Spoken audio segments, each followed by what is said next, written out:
Good evening, ladies and gentlemen. It's good to be back on another exciting episode of Find Your Voice podcast. And this is the Find Your Voice on Your Face. This is the Find Your Voice and on Your Space series, where business leaders, career professionals, they come to share their experiences of how they found their voices in their different spheres of influence and how they are currently owning their spaces in different spheres of influence. And it's been a delight and a pleasure being the host of the Find Your Voice podcast. It is the Find Your Voice and Own Your Space. And of course, we've had 12 episodes so far, and this is the 13th episode.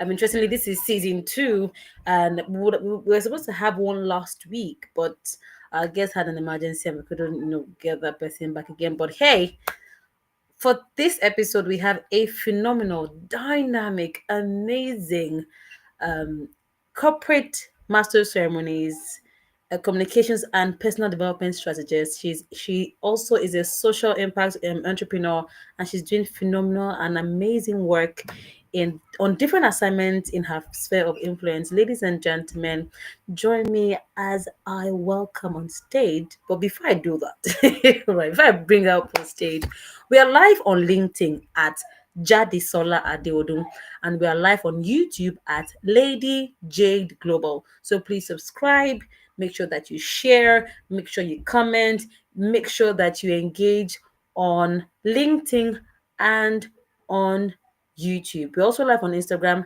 at Find Your Voice Podcast. So please follow, like, share because we are live. And now for the woman of the moment, ladies and gentlemen, put your hands together as I bring up my sister. Interestingly, it's how interesting how life can be. I met her 2 years ago, and I never knew that inner circles and stuff. Ladies and gentlemen, Anne Obize. Hi, Macan, are you there? Probably the network wanna show itself. Oh yes, yeah. Hi, Macan. Good to have you on the show. Lady Jade Global. Wow. I'm excited to be here. So excited. Thank It's you for so my good to have you LinkedIn. on the show. Yeah, thank you. Thank you for having me. Thanks for the invite. Hello people. Hello world. How are you doing?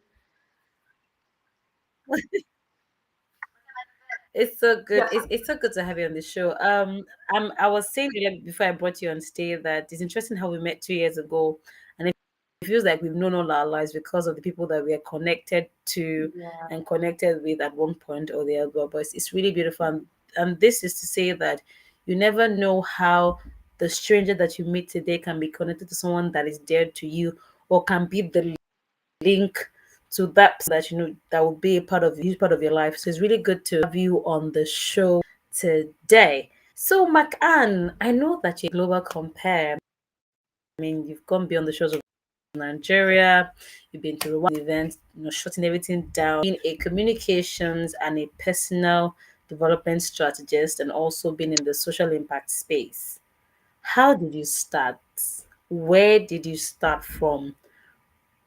Let me start from there because I have a lot of questions to ask. But let me start from why and how.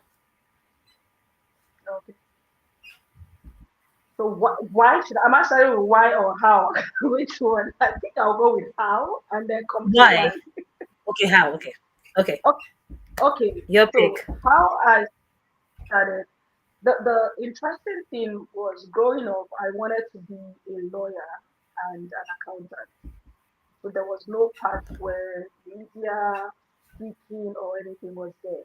I just wanted to be a lawyer. I loved arguments a lot. But I'm now the opposite. I don't even argue right now. But so that was why I wanted to study law. I loved literature because it was more like it was self-taught. I grew up in a place where I didn't see anybody read, so it was not like my mom inspired me or my dad inspired me. No, I inspired myself. Or God inspired me.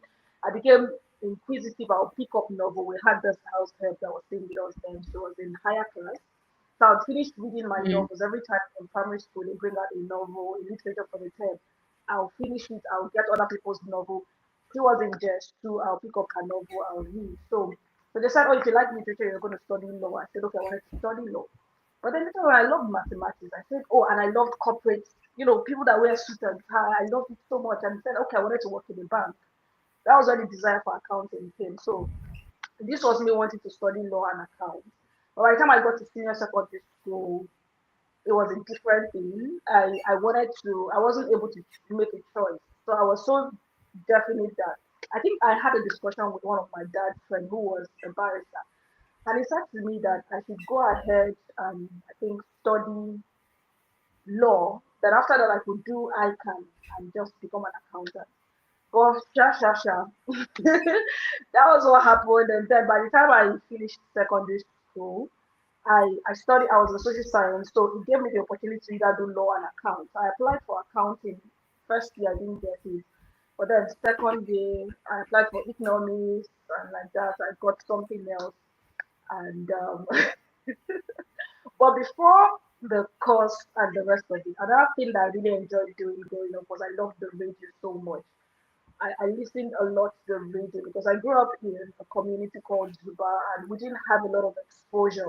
It's a community in Abuja where it's an underserved community, so you don't really have light, you don't have water, just once in a while it comes. So radio was our sukkah, so we just go to radio and listen to different shows. So I was that radio girl listening and I got to a point where I would call into radio stations, I would suggest topics. They knew me. I had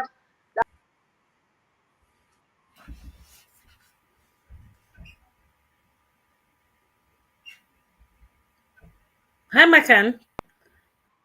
okay. Okay, So, but please go that on. was it. So, You were frozen. You were frozen for a bit. yes, with the love of radio, but I did not. Nobody guided me to say, "Oh, study mass comm or anything." And then while I was in high school, my first year in high school, I tried presenting, and I flopped because I joined a club called SAGE, Students for the Advancement of Global Entrepreneurship. So this was me in a community. The only exposure I had was that access to radio. So while I was in that community, with a lot of social vices still happening, because in that community, I had some of my classmates after JS3 who got pregnant, they stopped going to school. I had boys who were into cultism, Agboro, and this conductor and all of that. So that was the environment. So after I finished junior secondary school, by then radio was my means of exposure, listening and all of that. And then my mom is a teacher, and then she told me, oh, there was this club in her school that the students there went to represent Nigeria and Brazil. And I said, go, I'm going to join this your club when I come to the school. So luckily, I got to that school. So the school is quite a distance from the community. So Mm. that is from the community. I will enter bus, go to the school. But immediately I got to that school, I joined the club. Now in that club, to have your stronghold, to know that you're going to travel out with them, you have to be a presenter because the presenters are like guaranteed you will travel whenever because you're the one to present what you've done. So I tried SS1, I tried presenting. I flopped as a presenter, and I thought to myself, what's the next thing I could do? Because then they were teaching us how to do all these entrepreneurial activities, liquid soap, bent making, and all of that. So I switched to making liquid soap, and then I was making liquid soap. So while making liquid soap, and then still participating generally in the club, when it was time so we represented FCT at Enugu, and then we qualified to represent Nigeria in South Africa. So that was the first time I traveled. We represented Nigeria in South Africa, but what I was still doing was while the presenters are presenting, I'm making liquid soap, and then after that, we come up on stage and we answer questions defending our project, saying this is the income we've made, this is what we have done, and all of that. So by SS3, because of my consistency, commitment, how outspoken I was, because when it comes to question and answer, even though I wasn't a presenter, I would always, answer questions on stage. I became the president of the club. And being the president, I was now working on multimedia. That was where I got exposed to social impact. We started doing a project to alleviate poverty in some women doing share butter and all of that. So I became the president of the club. We represented FCT at Tinapa, and then after that, we qualified for US. So we traveled to US for the World Cup, and to the glory of God, we won the World Cup. So and that was me with that exposure. I came back to Nigeria. I was done with secondary school, preparing to travel. I still love the radio, but if I had guidance, maybe someone would have spotted you love knowledge, you love standing and talking, and say maybe try mass comm, but nobody. So I just continued to study economics, and then the university gave me business education. So I think it was while I was in university studying business education, but I knew that I wanted to teach, but I did not want to teach in the classroom. There was just that strong conviction that no, I didn't want to teach in the classroom, and because of that, and then I found God too. And finding God in the university made me know that okay, there was more. I was sensing, there was a time whenever I see women who speak, something in me just leaps up that, oh, you can do this. And then when it comes to presentation, they will say, oh, Makan, come and represent the department and all of that. So that continued till my final year. I think the final year was now the defining moment because I was graduating from school. I was like, God, what do you want to do with my life? I know that I did not want to teach in class. I've done my teaching classes and all of that. And then I went for a retreat. And in that retreat, I, I thought God was going to speak to me and say, oh, my daughter, do this, do that. I didn't hear that. And then I picked up the day of my birthday. I said, okay, just write. What do you even want? And then I started writing what I wanted. I wrote down I wanted to speak. I saw myself speaking at conferences, talking to people. I just was writing. See, today I wish I could find that journal. I can't find it, but I know I did write a lot. And after writing, I felt that sense of peace, that sense of clarity. And I remember that because of the way I'm coming from, by communities over community, I really wanted to leave that community because every time I come back for holiday and was there with my parents, I always go out to town just for conferences and all of that. But I knew there were problems. Young people were getting into autism, young people were getting pregnant. I knew that something needed to be done, but then who would do it? So that was the contemplation I was with God, and then God dropped into my heart that okay, and you're the one to go and start doing something. I'm like, me that I don't talk to anybody in the community. I just come back home, stay in my parents' house, and I go out. But it became clear towards my 300 level. My final year, I decided to do something called the hangout with my aunt. I said, okay, I decided it was scary. That was the first time I did something that really, really scared me. Because the prompting, I remember my 300 level, the lecturer was in the class and she said something. She said, evil continue to thrive because good people refuse to speak up. And it struck me. I was like, okay, maybe the circle in your community, young people, young girls are getting pregnant, young boys are getting into cultism and all of that because there's no role model they are Cultism. seeing. So when they look around, they're seeing the pattern. Everybody is just so it feels like it's the normal thing. So and if you don't shine your light, that circle will continue. So it became like a body. And so one day we were having a prayer meeting, just my friends, 300 level, before we go for holiday. And I saw myself talking to young people in my father's sitting room. And then I said, okay, I thought it was just a casual thought that just came in. But by the time I got home, it was that picture kept coming like, oh, I want you to gather young people in your and just talk to them. I said, what will I say to them? I was scared, and then I spoke to one of my pastors that I just met, a female pastor that I just got to know. And then she said, go ahead, do it, send me pictures. I said, ah. So that was how I printed, A4 paper when you go to cyber cafe type and then print it into small paper. And I was sharing around, come for my birthday because there was no way I could tell them any other thing. Birthday was the easiest thing. So that was January. My birthday was in June. But I had to go around sharing and say, oh, come, I'm having birthday celebration and all of that. And that first meeting, we had about 25 young people. And all we just did was, oh, talk about, I can say that the fact that you're from this background does not mean you would end up here and all of that. So, but that after that meeting, that was the beginning of the different expressions of me. That was where my social impact journey started. And from there, we have gone on to become Things Connect Africa, which will be 5 years next month, where we're connecting young people to entrepreneurship. We're connecting young people to opportunities to help them, resources to help them develop their potential and become productive members of the society.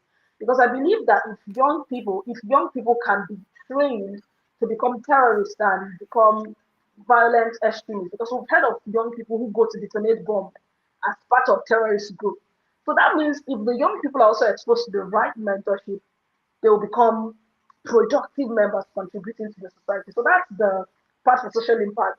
The part for communication was more like by the time I looked at what is my strength, I knew that I wanted to speak, I wanted to talk. And it was even people in my school. I remember in my final year, I've served in fellowship from year one to final year. And I remember final year, I think 300 level, the final year people who were graduating said, oh, they needed an MC. And then they just said, oh, who can we call as a female MC? And everybody unanimously said, Makan was the person. Now this was in retrospect that they told me this because I did not know. They just tweeted and said, "Oh, we want you to be the MC for the final year dinner." I was like, "Oh wow, okay, let's do that." The same time, my fellowship also called for choir administration. They said, "Oh, we want you to be the MC for the choir concert," and I did that. It was something I was asking my friend, "Why did you guys select me to be your MC for your final year dinner?" They're like, yours was not even debated at all. When we brought it up, it was more difficult for us to get a male MC to join you because everybody just said Macan would do that, but we could not even get a male. And that was the same thing. By my final year, I did my department final year party as the MC. And the funny thing was because in my department I've always lived this kind of serious life where I'm always either reading or doing other things. They voted me as the most reserved female. And the day they made that award known was the day I was the MC of the event. So that day, nobody had ever seen me in the department. They didn't know that there was this part of me that existed. So by the time I had done this, I decided to research female MC because before then I had never seen a female MC. Before I have never seen any female MC. So I thought in my mind I was the only female MC. Only for me, I was browsing and then I saw Joyce Daniel and I stuck with Joyce Daniel. I followed her, signed up for her program, reached out, bought her book, got her certification during my NYSC. And from then, it has just been a journey of continuously growing, learning, and taking action.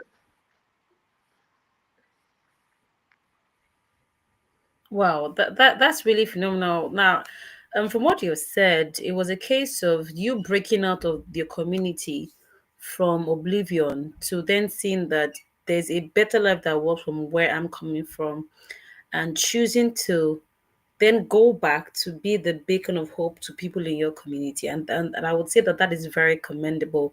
And seeing that you then branching out to being a master of ceremony was a case of, oh, this is the only person that we know that can work in this capacity. So in a way, you must have demonstrated certain levels of um, confidence speaking publicly in your department and what. And I believe that that's really, really commendable. By the way, we are live on YouTube at Lady Jade Global, and of course, we have two comments from YouTube, and it is the mechanic.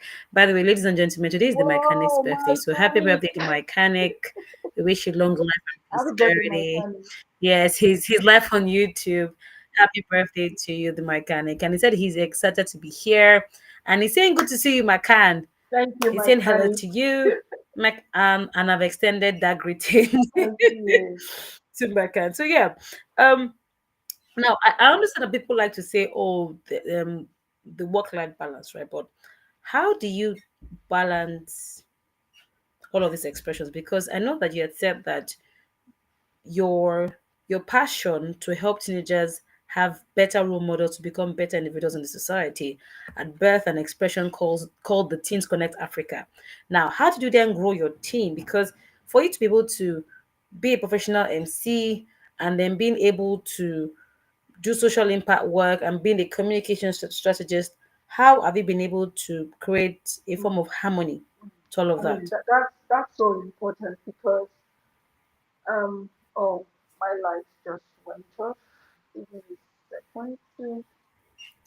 Okay, ladies and gentlemen, that is a perfect example of living in a country called Nigeria. But don't worry, I believe that Makan will be able to Oh, get right to it. Anyways, we're still like Find Your Voice and Own Your Space series, right? And I believe that Makan will let us know when she's back with a form of light. Yeah. Okay, by the way, my name is Jade Sola Adewodun. I am the host for the Find Your Voice and Own Your Space series, which is also known as the Find Your Voice podcast. And of course, I believe that Makan is back on stage. So, Makan, let me just see a thumbs up if you're ready for us. Just give me a thumbs up if you're ready for us. Okay. All right. So, I'm going to bring you back on stage. All right, welcome back. There was a bit of a blackout, but now we can see your very beautiful face. Okay, Thank you. so back to our question, just a bit of a reminder. We're asking you how you're able to harmonize all of these expressions, and and and a follow up to that is: have there been points where you experienced burnout, and have you been able to, or did you get to the point where you ever experienced burnout? But let's start from the harmony, then we'll link it up to the burnout. Family. Yeah. Over to you, Makan.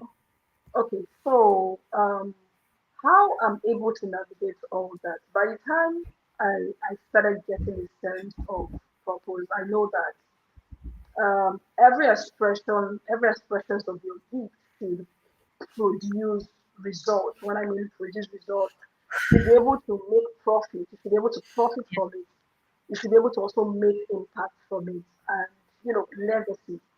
So I think the exposure, I got exposed to a lot of people who were way higher than me. So learning from their experiences really made me know that you can do all and not settle for one.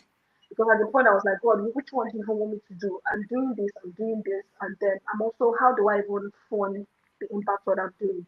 So I had to ask myself, okay, what is the path? What's the career path for me? Since I am not doing study and I don't want to teach, which is my basic background. And I discovered my strength is speaking and also sharing. I had that love to share knowledge. So that was where I knew that okay, you could blossom in the communication space. And then when I discovered the communication space, I started acquiring the skills. I know how I ventured into social media was I had read a lot of books and then I felt like I was talking with somebody and the person was just saying, wow, wow, wow. I'm like, why are you saying wow? I was like, I don't know what this is you're saying. And that was how I picked up my phone and I was doing a selfie video. And that was the first video that launched me into doing content. And then I started doing a weekly show on Facebook called the Morning Inspiration Show. I did it consistently from 2017 to 2018 until I lost my phone. So while I was doing that, I remember when I went for NYSC, and during the skill acquisition program, they were like, "Oh, select the skill you wanted to learn." And I know that I have to be true to myself. I'm not someone who is great with my hands. I'm more greater with my head, strategies, and then speaking. So I had to go learn photography because I said, okay, if I'm going into communication, if I'm also going to be into content a bit, if I learn photography and videography, it would help me amplify what I'm doing. So I had to learn photography. And that was how I learned how to, with the skills I was learning photography and videography, I was adding to my smartphone videography and all of that. So with that, I had the skill for social media management. I got the skill for video editing, smartphone video editing, and all of that. Later, I also asked myself, what is the next part in this line? If I want to really attract a role for communications, what do I do? So I had to go, I got a scholarship to, an online scholarship to learn digital marketing. And it was at the point when I was learning that digital marketing that I got a job where I was to work as a communications officer. But before then, I had always known that I was going to speak, I was going to consult as a coach, that's the personal development, and I was also going to do media. So I registered the talk with Macan Consult even while I was serving. I registered it as a media um, personal development consult, which would help brands and individuals gain clarity and all that. So I also knew that the purpose that I was going to do as a social impact person needed funding. And I asked myself, if you don't get sponsorship and all that, would you still be able to do this your social impact work? And that has been my motivation to really think of the ways to monetize my gift, think of the ways to monetize every of my expression. And so from one of my expression of speaking, being confident, I developed different streams. So as a speaker, transformational speaker, I write books, I'm an author of 4 books, and then communication strategies, doing that for individuals and brands. and then also the social impact on. So before we started getting funding, I have run the organization with my phone. So I just know that if I'm getting salary, a part of it is just going Goes to into exactly. So that's social why impact. I cannot be even as a Christian, I just know that God, I'm doing something with this money, and there are lives that needs to be touched, there are people that needs to be mentored, and so I will take a bit of my. So that's how I've been doing that. But achieving balance, I asked myself, if you're going to succeed in this your social impact work, then I was even still in the community before I now moved out of the community. Now I'm not even in Abuja, but the work is still ongoing. Going on. Just last weekend, 30 of our young adults went for a digital conference, and five of them won a brand new laptop. And it just Fantastic. gave me joy that the vision is spreading. Now we're thinking of starting up Lagos. But I asked myself, what is the model? What is a sustainable model you can use to run the social impact while you're still doing your 9 to 5 and you're still doing your different expressions?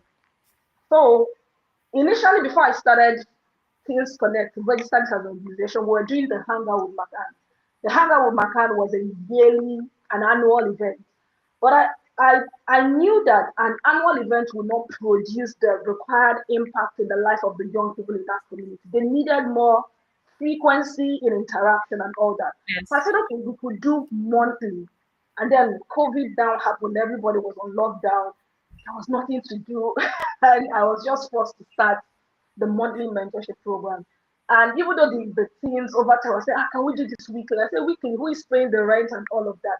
But with our ability to do the monthly program, it has been sustainable till today. I just know that, okay, and over time, after 3 years of running the organization, we got board members and we're registered, and now we're attracting different partnerships.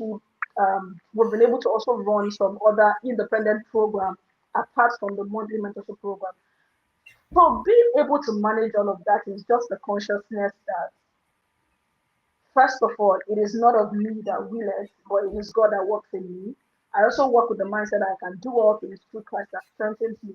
So when it feels like I'm being overwhelmed, even before I get to a point of being overwhelmed, I always first leverage on the grace of God. I first of all leverage on God's grace, and that's just what powers everything. And I enjoy what I do, so it does not seem like work to me, because sometimes you're like, can you choose one and leave the other? I don't think I can, but it's I've understood that it's my purpose. Okay, sometimes I can be on stage reaching out to kings, talking to anchoring top events. That happens once in a while. Other times I can be in communities, serving young people, reaching out to them, and helping them discover purpose. But all of that is, I think, it's just part of what is what makes me alive, and I don't Mm. think burning out. I just know how I enjoy what I do sometimes. So I don't think I've experienced burnout, but I just know how to reward myself when it seems like there's a lot. I reward myself, and then God is giving me the gift of people. I have a co-founder that joined me in Teams Connect. So with her managing the Abuja team, and then the other volunteers who are also reaching out. And I'm learning now to delegate more, to work with people. It's still a process. It's still a process, and God is giving me wisdom.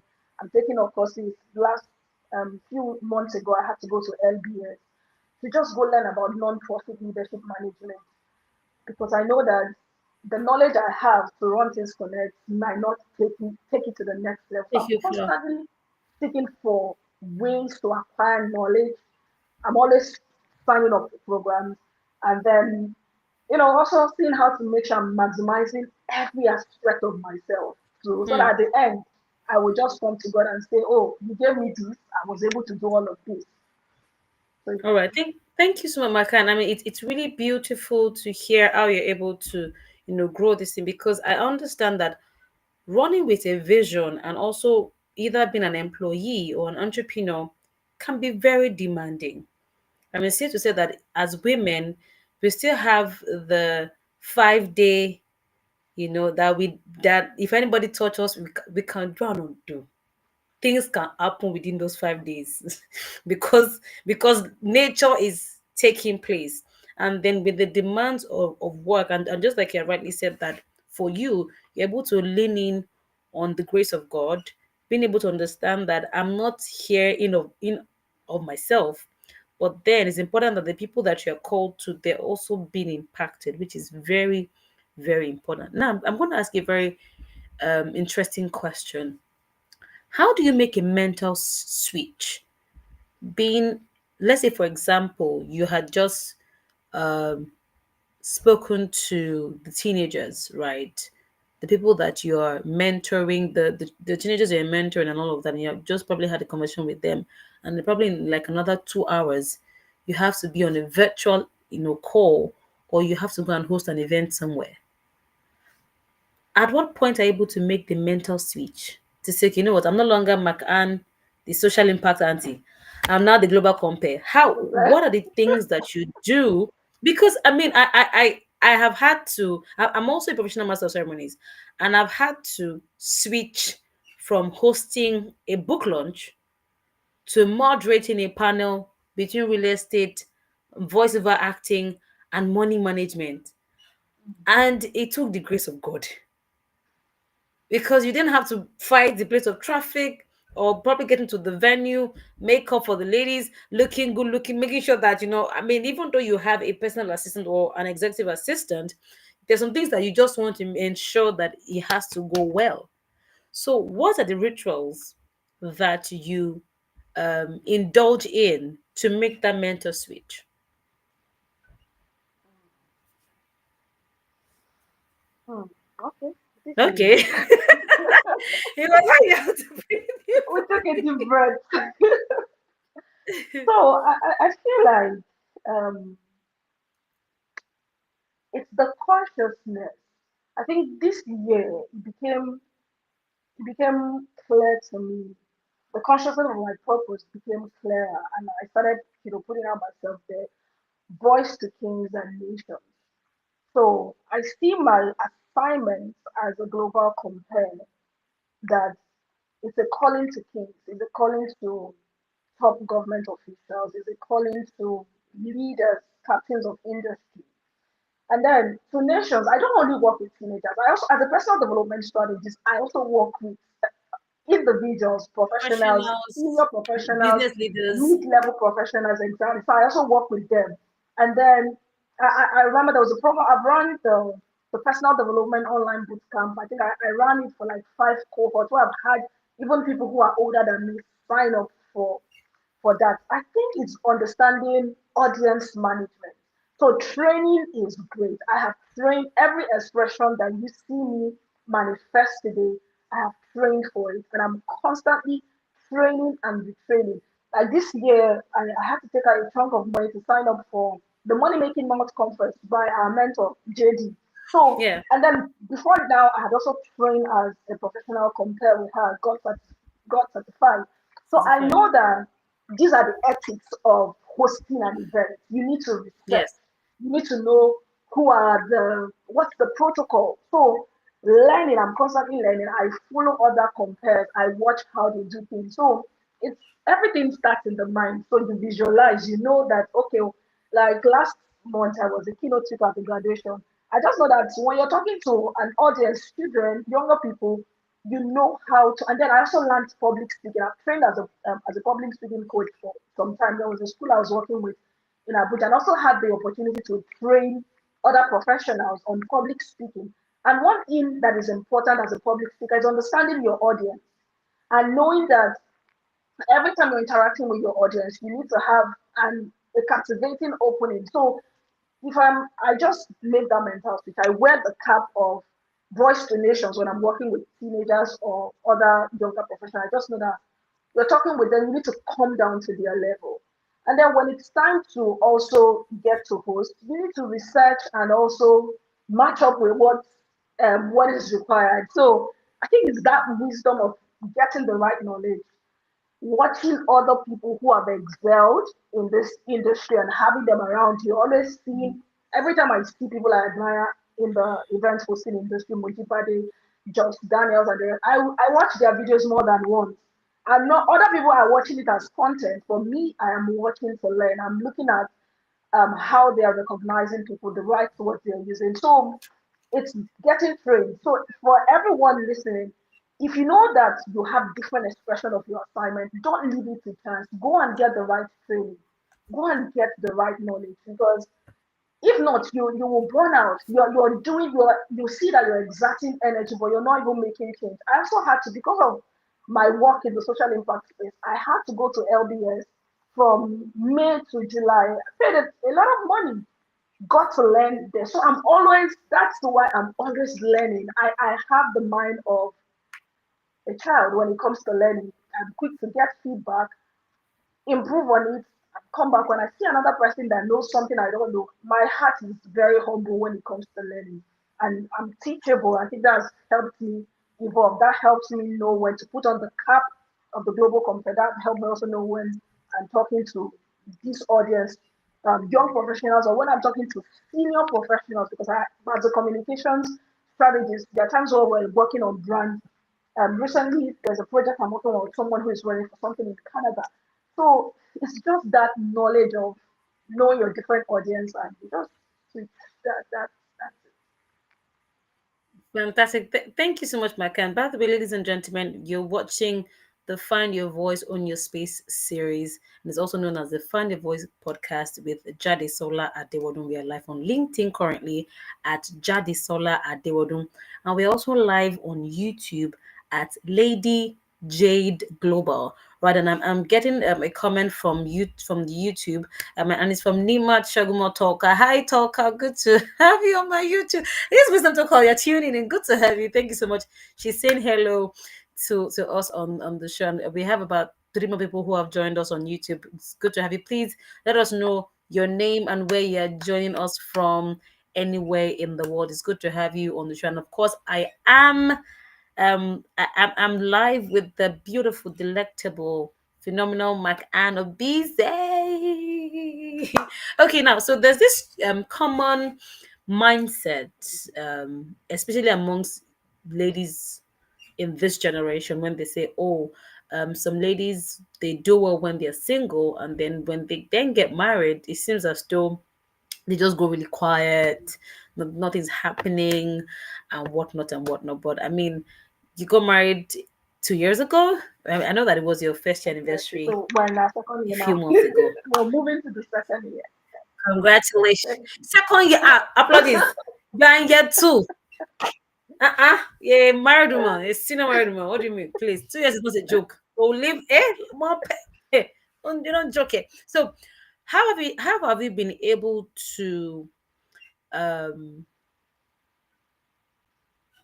I'm trying to look for the right word now. Is that narrative, does it apply to you? you. Because I mean, I know you. I know that you have been doing things. So I wanted to answer the question in such a way that, because a lot of times, and which is usually my concern for the ladies in our generation, where you hear people say, "Oh, because they grew up from certain homes where their fathers didn't allow their mothers to thrive and whatnot and what." Although there's still certain people where they say, "Oh no, there was an exception to that." How have you been able to manage being married? Because we're in Nigeria, we're in Africa. There are certain responsibilities that is being sung in our ears that, oh, as a wife, you have to cook for your husband, you have to do this for your husband, you have to do this for your husband. And then you want yes, hello, I'm also somebody's child. Though. I also have needs. The husband's not the only one in this marriage. Yeah. I also have needs, bro. Hello, ma. I also have needs. So how have you been able to manage that front and still shine? Because a few minutes ago you had mentioned that because of how you wanted to evolve in your career as a social impact entrepreneur, you had to go back to school to learn, and that's from May or April to July. That's like 4 months. And there's somebody at home that needs breakfast, lunch, and dinner. Summer, can you help us to? You understand?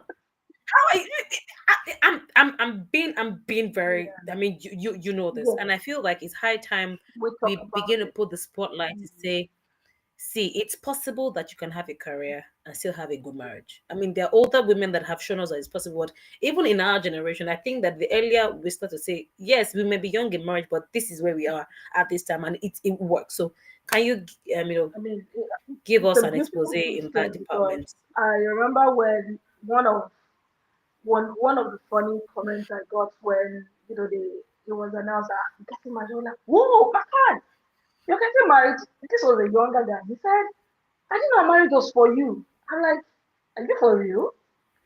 I was like, what do you mean? He was like, ah. What do you mean by that? He was like, What do you mean by I that? thought you were your child doesn't get married that you are the I'm like because your country well like she not married. Is Ibuka Washika not married? He was like, yes, they are married, but with no a lot of people it came as a shock to a lot of people that was getting married. I'm like, are you okay? The fact that I am working business and living a productive My life goodness! that I'm pursuing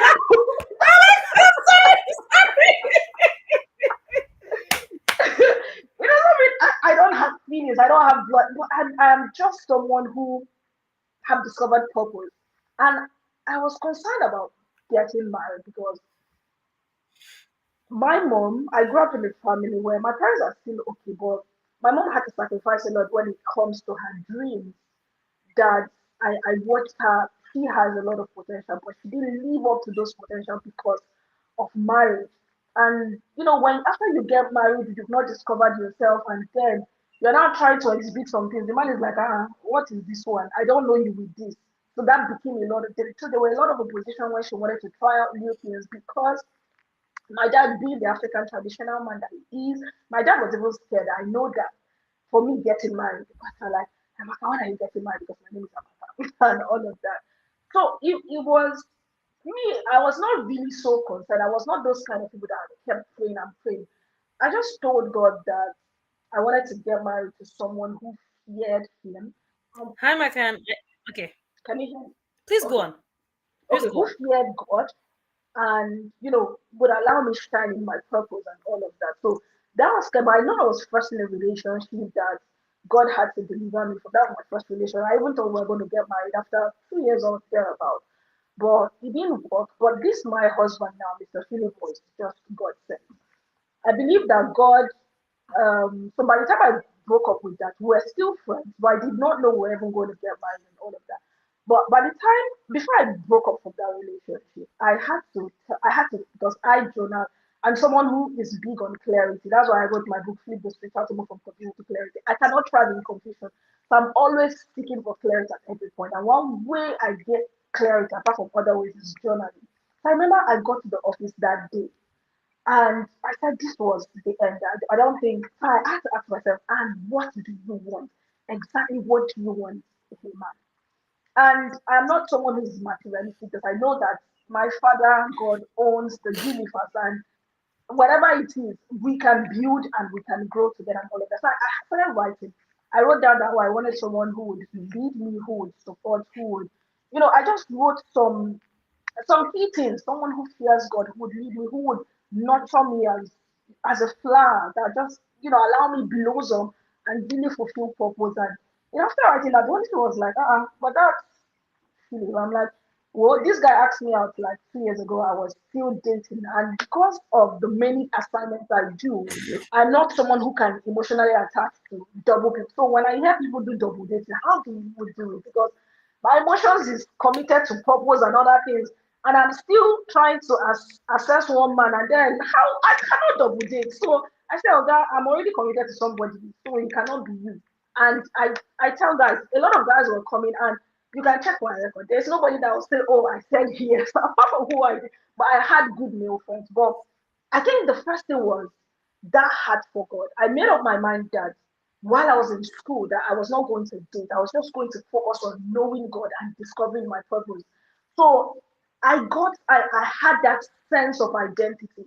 I had that clarity of purpose. And that became a bench for knowing. So there were people outrightly when they just say, hello, and I noticed that I'll allow you, I will not shun you. But once you just say, I think we should, I'll be like, sir, I don't think it will work because I know where I'm going to. And I have seen that it does not align. So that clarity helped me.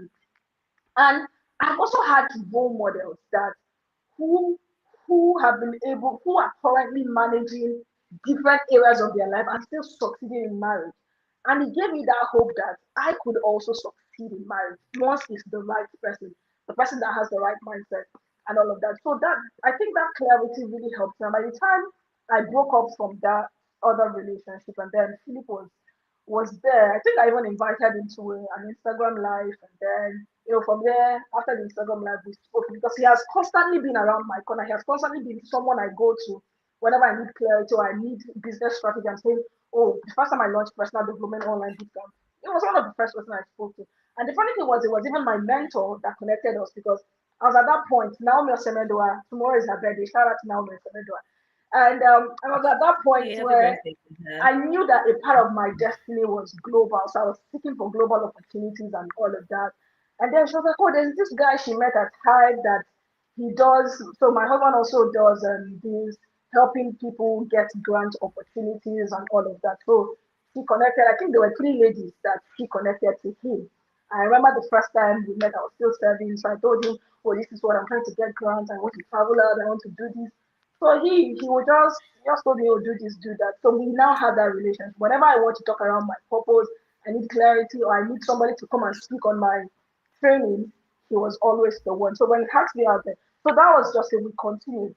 And today, people usually say the first year of marriage is usually the most difficult and all of that. We did a long distance because he's in Lagos, I was in Abuja. We only saw, I think, twice when he came to Abuja during the period of our dating, and then the third time he came was, I think the second time was when he now asked me out. I mean, he now officially proposed to me. It was after that proposal that I even came to Lagos for the first time to just see. But it is alignment of purpose. So first of all, I knew my purpose. Mhm. I was clear about it. And then he too, he is also someone who is deep in personal development, someone who loves growth, someone he always said that he has always prayed that he wanted a woman that when she's on stage, that he's just proud of her that she can come down on stage, and even when he goes up on stage, he speaks, and they're like, oh wow, my husband even calls me my global woman. That's what he calls me. So he reaffirmed Wow, that's beautiful. my purpose to me. So he understands that. And then the biblical principle still stands. The man is the head, a woman submits. So, sometimes people feel like, oh, if you now come out, you should be submitting to everyone. No. If with the way I work with men outside, it's not the way it works in my home. I know how to pace myself. For example, I had sometimes, even within the year of marriage, where I had to travel to host events in Abuja. Before I'm traveling, I already know that I need to make sure there's food for this my man. So I cook different kinds of. So there was even one time that I had to cook two soups. I put it in the fridge. That day I had to say catch rice. Yes, I was up as early as 3 a.m. So it's just that balance, understanding that you cannot fail. Or I still, you cannot now pursue your marriage is also part of your purpose as a woman. So it's not either this or that. It's Yeah, all of it. And it's all the grace of encompassing. God is available as long as you make demands on it. So, Mm, get wow. clarity of your purpose. It Thank. will help you know the right person to Mm-hmm, attract. And when the person comes, you people mm-hmm. should have this discussion. Where are we going to talk about vision? Where do you see yourself? Where do you see me? Have those discussions, and with God, He will help you. Wow. Thank you so much.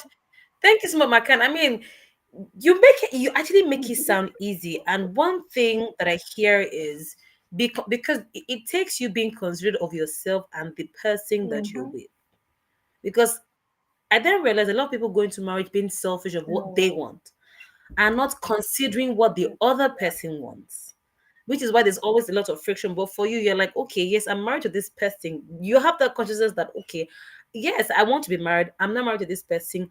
I'm obligated to take care Yeah. of this person. So even when I'm not there, I have put a system in place to say, oh, husband of my youth, this and this and this is what I've made Um, available for you.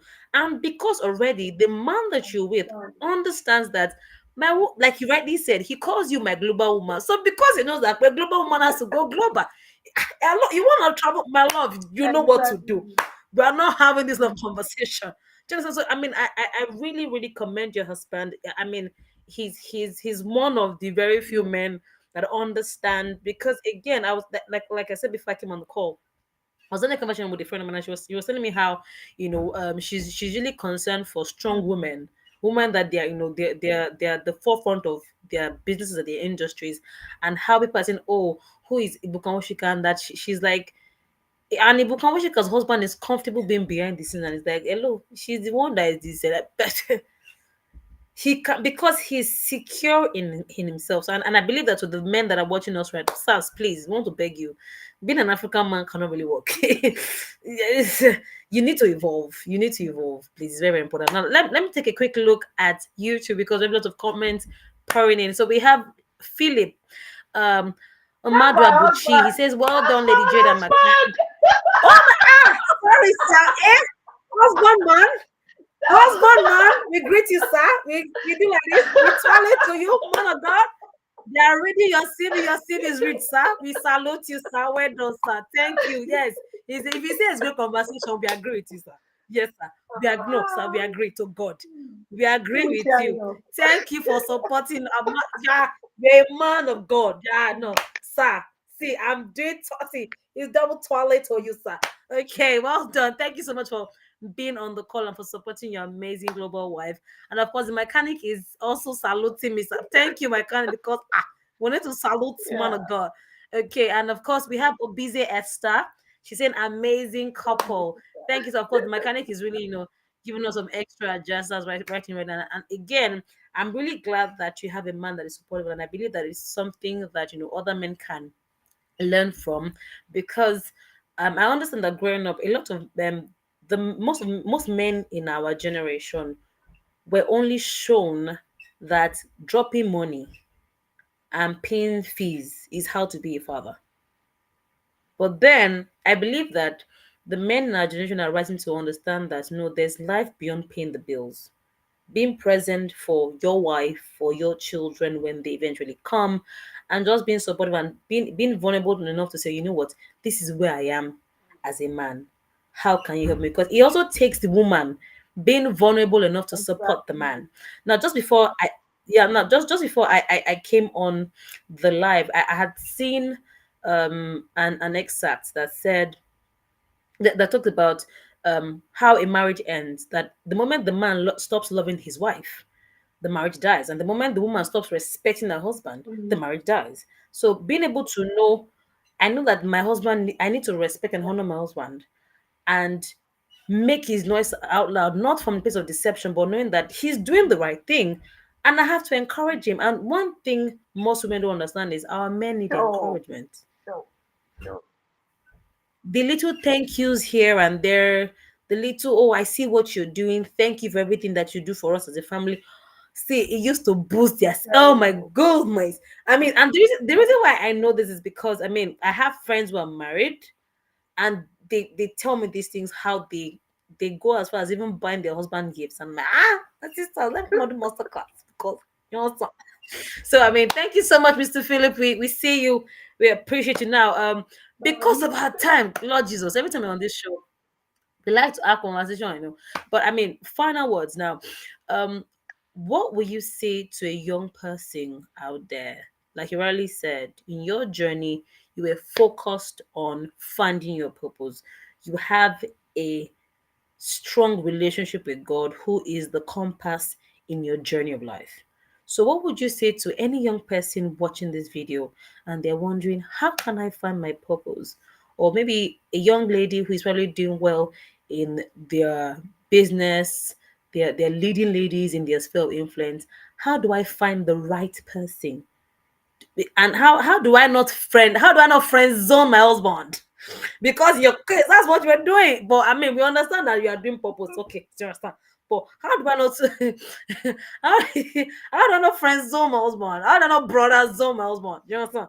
But I mean, how being able to then find the right partner and just live life harmoniously. So that will probably be our last oh, question, and okay. we'll wrap it up. So I'm just trying to go straight. So for the young lady who's trying to find herself, I would say to you, seek for knowledge, because purpose. If you purpose does not really come when you just sit one place and you're saying purpose, purpose, purpose.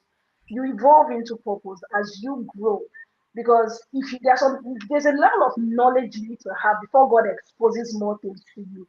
And until you get to that point, He will just keep waiting for you to come up here and then He exposes. So I believe my quest for knowledge was what kept pushing me. And then I got to that point where so I kept listening. My quest for knowledge has taken me to different places. From conferences, I jumped from my school, I go to another community, I've served and all of that. So reading a lot of books really helped me. And I would say explore. I've taken a lot of journeys before I got to this point. Speaking was never really, I didn't really see it. I've done liquid soap, I've done peanut, I love music at some point. I played guitar, keyboard, and then, but yeah, so explore that, explore whatever comes to your mind, just try it out. When you try, you get that feedback of what to continue. Then surround yourself with people who make the baby in your womb leap. There are times where when you see people do things, you feel like, Hmm. oh, I feel like I can do that.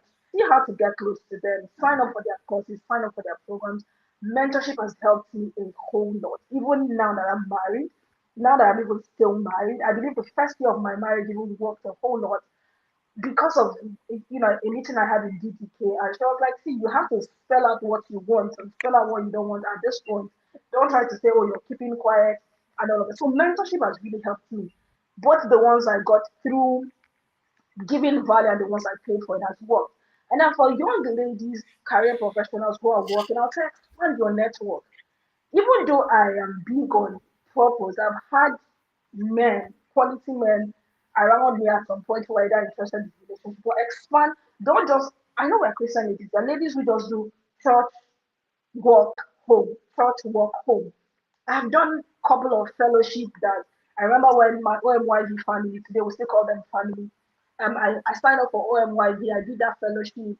It expanded my network. I have friends. So join Toastmasters, go for conferences, volunteer. When you see an event, so I need to volunteer because there are other young, good men who are also looking for women, but sometimes we're just, and now that we have virtual work where people work remotely, most times you don't even go out. So there's no way they find you. So see how to expand your network. It's not like you're desperately looking for people, but put yourself that way. Share yourself on social media. I've had guys who genuinely supported what I did because it's either they were trying to get a favor for me to add so that their name will come up in my good book, and maybe when they ask me out, I would not say yes. But fortunately, it did not shall work. But I was putting myself out there. So look out a way to put yourself out there and prayerfully trust God to guide you. Know what you want, but don't be materialistic and say you must have an SUV, you should have that. My story for marriage would, when it's matured, I would say it. But those things can always come. But start with the most important, the character, the heart, the alignment of purpose. And then once that thing is there, every other thing would get connected. So that's Thank all you I so much, Mac Ann. I really enjoyed our conversation. It was really wholesome. It was balanced. I like the fact that you are able to share with the world that having a happy marriage, even from the first year, is very possible. As long as you have the right kind of mentorship, you know the person that you're with, you understand the person that you're with. There's mutual respect for one another, there's understanding for one another, and understanding that your purposes and your assignments as individuals align, and you guys can come together as a team to work, even whilst respecting your individual assignments. So thank you so much, Bakan. And of course, Mr. Philip, thank you so much, sir, from watching us from somewhere, for giving us room to do this live. Because if you say no, there's nothing we can do about it. But we say thank you, sir. God bless you. In the name of, we salute you from here too.